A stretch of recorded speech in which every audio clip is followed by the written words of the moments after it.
नगल में आवाज बा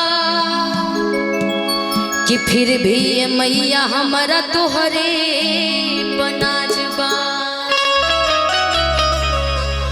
कि तू तरह देखई हसही दिशा के कि तू तरह देखई हसही दिशा के आ किस्मत बनैलू बेटी निशा के। और ये दुर्गा स्थान का ही देन है कि 2 साल में मेरे मतलब किस्मत इतना चमका कि आप सब ने निशा उपाध्याय को देश ही नहीं विदेशों में भी 7 समुंदर पार अमेरिका तक पहुंचा दिया। इसलिए इस कमेटी को बहुत बहुत धन्यवाद। एक बार इसके लिए ताली बजा दीजिए आप लोग, क्योंकि 2 साल पहले मैं कहीं विदेशों में नहीं गई थी और 2 साल जब मैं कटिहार आई, कटिहार के बाद ही मुझे एक ही बार लंदन और ये पेरिस नहीं, एक ही बार अमेरिका भेज दिया आपने हमें। इसके लिए एक बार ताली बजा के आशीर्वाद दे दीजिए। ये सब प्यार आशीर्वाद पूरे कटिहार की कमेटी को बहुत बहुत धन्यवाद कि आपने इस दुर्गा स्थान का बहुत मान्यता है जो माता रानी ने मुझे आशीर्वाद दिया। और एक भक्त बाबा के दरबार में जाता है, सुल्तानगंज से कांवर उठा कर कहता है क्या कि तोहरे भरोसे, बाप रे कितनी आवाजें हैं आप में, कि तोहरे भरोसे ए भोले बाबा कांवर उठैनी हो, ए भोले बाबा कांवर उठैनी हो, ए भोले बाबा आई सन तू दीहा आशीर्वाद जीन गया इनके संवरियल जई है हो। कौन कौन भोले बाबा के भजनों में नाचने के लिए तैयार है? सब ना 1 2 3 4 हाथों को उठा के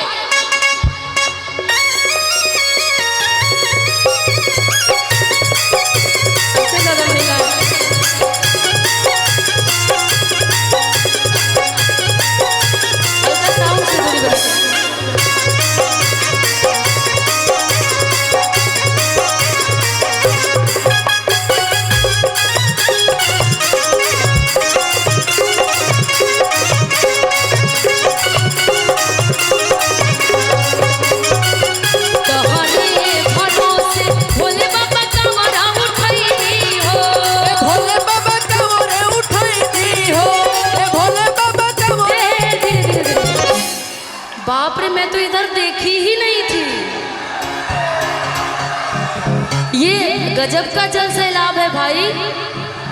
इतना भीड़ कि तोहरे भरोसे भोले बाबा कांवरा उठैनी हो, ए भोले बाबा कांवरा उठैनी हो, ए भोले बाबा कांवरा उठैनी हो, ए भोले बाबा आई सन तू दीहा आशीर्वाद जीने गया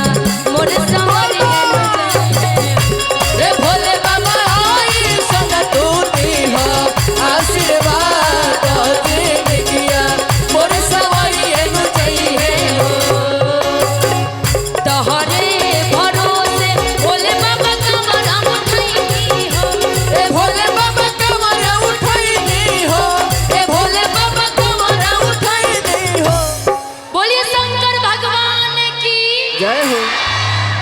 माता पार्वती की जय। अच्छा, किसमें कितना पावर है जरा दोनों हाथ उठा करके दिखाएंगे। इधर वाले लेफ्ट वाले में कि राइट वाले में? हाथ उठा करके बताइए। जिन जिन को शंकर भगवान ने दोनों हाथ दिए जरा एक बार दोनों हाथ उठा लीजिए, एक बार दोनों हाथ उठा करके बोलिए शंकर भगवान की कि तोहरे भरोसे भोले बाबा कांवरा उठैनी हो, ए भोले बाबा कांवरा उठैनी हो, ए भोले बाबा कांवरा उठैनी हो, ए भोले बाबा आई सन तू दीहा आशीर्वाद जीन गया मोर सवारी है, ए भोले बाबा आई सन तू दीहा आशीर्वाद जीन गया मोर सवारी है।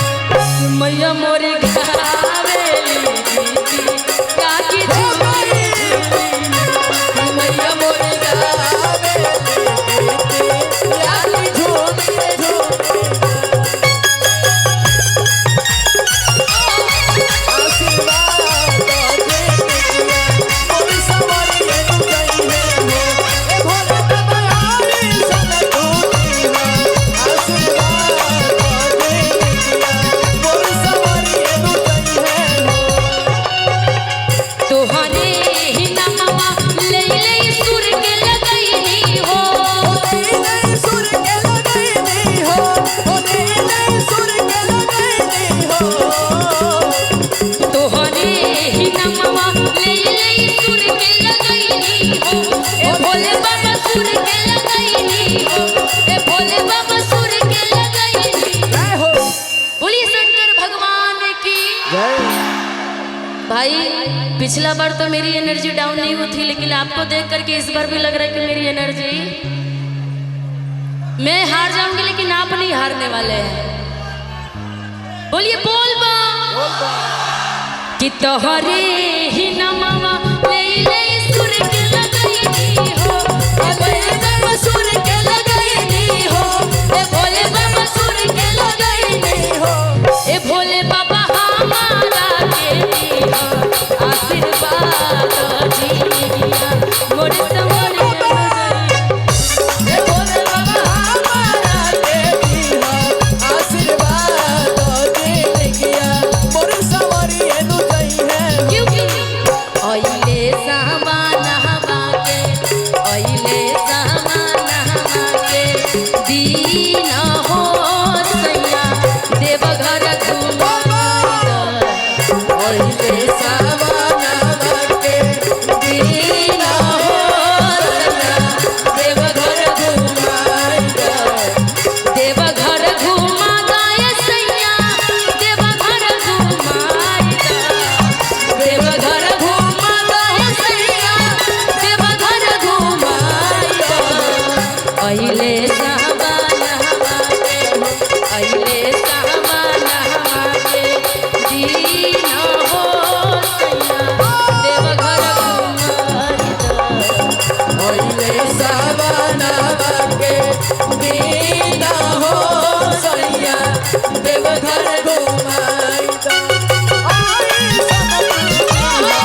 आशीर्वाद दे दिया मोर सवारी एनु जई है हो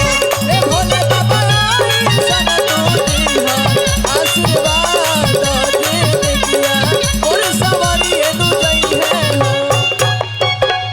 तोहरे चरनिया भोले बाबा जिंदगी बिताइबो हो भोले बाबा जिंदगी बिताइबो हो भोले बाबा जिंदगी बिताइबो हो तोहरे चरनिया भोले बाबा जिंदगी बिताइबो कि छोड़ के कबही न जाइबो हो कि तोहरे चरनिया ए भोले बाबा जिंदगी बिताइबो। ए बाबा बाप रे, लगता है कि सारे कमेटी को बोल के कटिहार में ही मुझे 2 कट्ठा जमीन लेना पड़ जाएगा। इतनी आप लोग मुझे प्यार आशीर्वाद देंगे तो मैं नहीं जाऊंगी, फिर यही रह जाऊंगी। लेकिन कल का कार्यक्रम पूर्णिया में शिवेश जी के साथ है तो जाना ही पड़ेगा नहीं तो रुक जाती पक्का। कि तोहरे चरनिया कि छोड़ी के कबहू न जइबो ए भोले बाबा जिंदगी बिताइबो ए भोले बाबा ये जे रही जइबो ए भोले बाबा गाई के दिहला आशीर्वाद जिंदगिया मोर सवारी कइले ए भोले बाबा गाई के दिहला बरसात दे दिया मोर सवारी एनु जई है हो ए भोले बाबा गाई के दिहला बरसात जिंदगिया मोर सवारी कइले ए भोले बाबा गाई के दिहला बरसात दे दिया मोर सवारी एनु जई है हो ए भोले बाबा गाई के दिहला बरसात दे दिया मोर सवारी एनु जई है हो ए भोले बाबा गाई के दिहला आशीर्वाद दे दिया मोर सवारी एनु जई है हो। कि तोहरे भरोसे ए भोले बाबा कमरा उठैनी ए भोले बाबा कमरा उठैनी ए भोले बाबा गाई के दिहला बरसात जिंदगिया मोर सवरियन गईले हो ए भोले बाबा